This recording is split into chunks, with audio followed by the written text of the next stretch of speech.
The Lord is my shepherd, I shall not want. He maketh me to lie down in green pastures. He leadeth me beside the still waters. He restoreth my soul.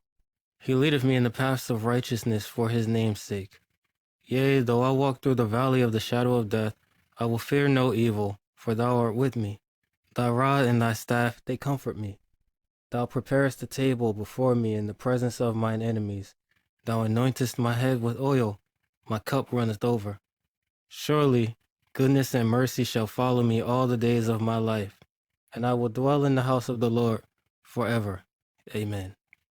Hello everyone, this is Ron again, and the purpose of today's video is that we're going to talk about what is an EQ, for the purpose of then talking about how do you do vocal EQ. Well, vocal EQ will be the next video in this series. So first of all, let's talk about the purpose of an EQ.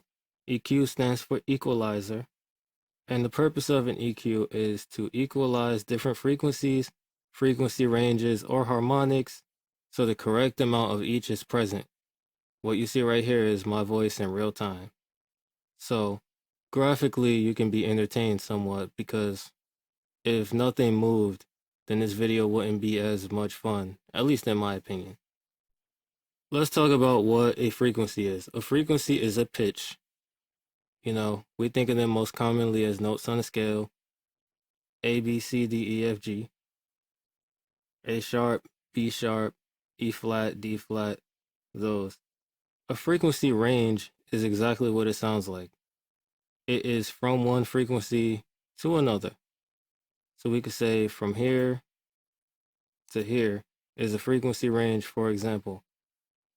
And if we were thinking about EQing that, that would be the frequency range, as opposed to it being one frequency, sort of like that.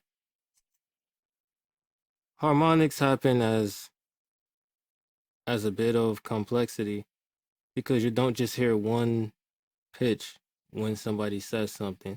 If you did hear one pitch at all, then it would sound like a synthesizer or a sine wave.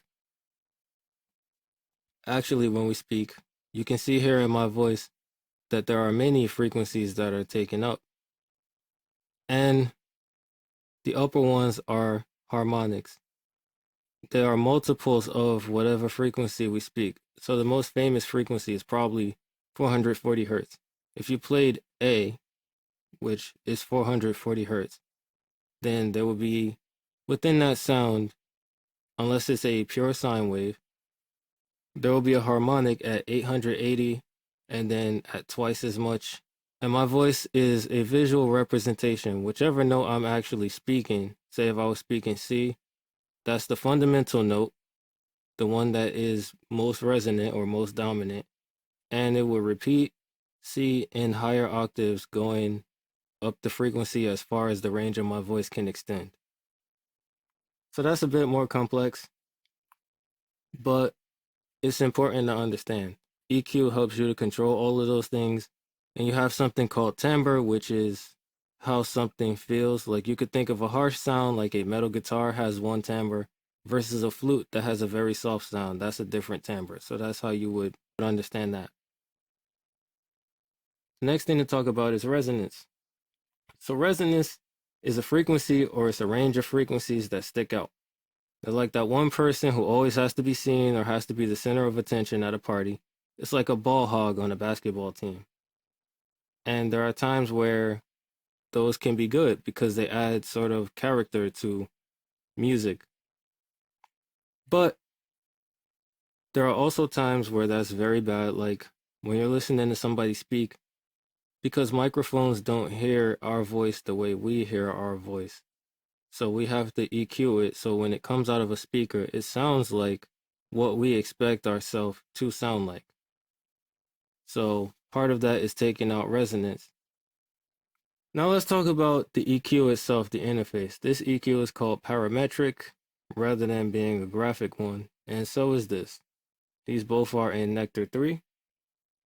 And each one of these that you see here is called an EQ node. And using these nodes, we can increase or decrease the amount of a frequency that is present. So if we do an increase or we make the frequency higher, like these are going, that's called a boost. And if you do the opposite and the frequencies are going down, it's called a cut. There are different types of ways to EQ, so to speak.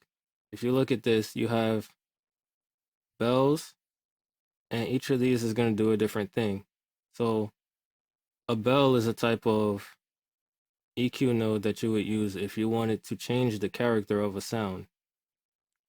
Proportional Q is one that proportionally gets thinner the more a cut or boost is present. Then you have a low shelf, which will decrease all the frequencies below it, a high shelf, which will decrease or increase all the frequencies above it. You have a low pass, which allows frequencies to pass that are lower than it, and you have a high pass, which allows frequencies to pass that are higher than it. So this is a high pass filter right here. Now, the next important thing to consider is static EQ versus dynamic EQ, and which one you're going to use. So static EQ has a constant cut or boost, and dynamic EQ changes. So you can see every time I'm speaking, this white line goes down, and it provides a different level of cut depending on how loud I am. That's a dynamic EQ. Whereas these nodes do not move because they're static. They're providing a consistent amount of boost to my voice as I speak all the time, and it doesn't change. So now, why would we use a static EQ versus a dynamic EQ? You would use a static EQ in the instance where you have some frequency that you want to affect or some frequency range, and to have a constant amount gets the job done. So say if you have a synthesizer, it's typical for a synthesizer to always be at the same volume because it's digital, so it has the ability to be perfect that way. You might use a static EQ on it because say if you change something, it may not become necessary to have more or less of that change as time passes, because the static nature of a synthesizer will not cause the synthesizer to grow louder or quieter if you are just playing one note. Contrast that with the human voice, where not only do we speak louder or quieter, if you research the human voice, we actually can change the way we speak so that there's more or less resonance in different areas. And that's what occurs when you speak a different pitch. So it's not necessarily so simple for us. So I use dynamic EQ because if you get louder at this frequency, but I only have a static EQ and there's a resonance here, then at some point the resonance will return. So the dynamic EQ is for the instance where it returns, and the static EQ, if I have one on that particular vocal or whatever I'm working on, is just because it's present at all. The dynamic one tames it if it gets too loud again.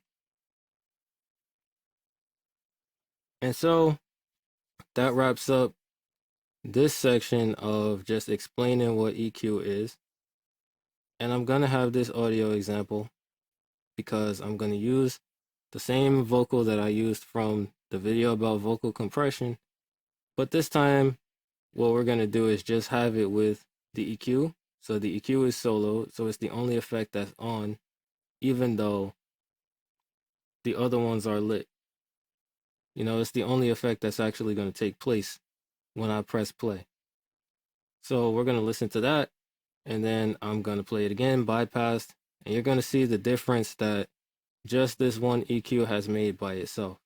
And in this case, this EQ in this particular vocal is only subtractive, despite what I have done with my actual live vocal representation right here. So let's bypass. The Lord is my shepherd, I shall not want. He maketh me to lie down in green pastures. He leadeth me. That's without it. And this is with just the EQ. The Lord is my shepherd, I shall not want. He maketh me to lie down in green pastures. He leadeth me beside the still waters. He restoreth my soul. He leadeth me in the paths of righteousness for his name's sake. So you're going to notice that there was a subtle change that took place from just that. Just taking the resonances out is going to add a slight bit of clarity. And as I said in the previous video, that's where compression comes in. You can think of this technique as you're taking out the bad and then you're increasing the volume of the good. It's like when you eat an apple, right? Let's say if you turn the apple into applesauce. You don't want to turn the core of the apple into applesauce because that part is not edible to you. So you're going to take that part out and then you're going to improve upon the rest of it by making it into applesauce. So the EQ is like taking the core out of the apple, and the compressor is like when you start the process of turning the apple into applesauce. So I hope that that made sense to you, and I hope that you have a better understanding of what EQ is, what is static EQ versus dynamic EQ, why we would use each, and the different types of filters. Briefly, when you have some EQ that you're using, you should really test them and see what the differences are, because it's one thing for me to explain them, but it's a different thing for you to hear them. So keep that in mind. And with that, I'm going to say thank you for watching this video if you made it all the way to the end. And as always, have an awesome day. The Lord is my shepherd, I shall not want. He maketh me to lie down in green pastures. He leadeth me beside the still waters. He restoreth my soul. He leadeth me in the paths of righteousness for his name's sake. Yea, though I walk through the valley of the shadow of death, I will fear no evil, for thou art with me. Thy rod and thy staff, they comfort me. Thou preparest a table before me in the presence of mine enemies. Thou anointest my head with oil, my cup runneth over.